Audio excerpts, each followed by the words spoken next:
Maintenant, parlons du concret. Comment cette opération pourrait-elle se réaliser?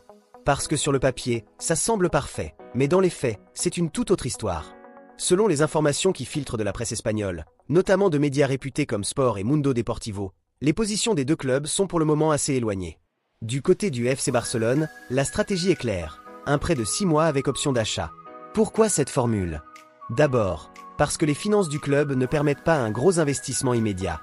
Ensuite, parce qu'un prêt court offre de la flexibilité. Si Ake performe bien et que Christensen ne revient pas au niveau espéré, le Barça peut lever l'option. Si ce n'est pas concluant, aucun engagement à long terme. C'est du pragmatisme pur. Mais voilà, Manchester City ne l'entend pas de cette oreille.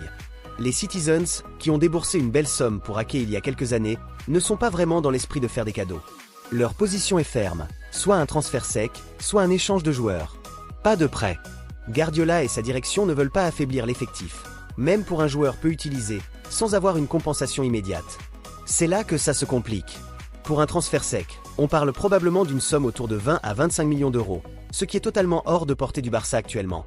Pour un échange, il faudrait que le club catalan ait un joueur qui intéresse City et qui soit prêt à partir. Spoiler, ce n'est pas évident du tout.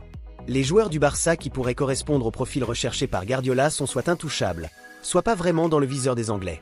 Alors, impasse totale? Pas forcément. Les négociations en football, c'est un jeu d'échecs.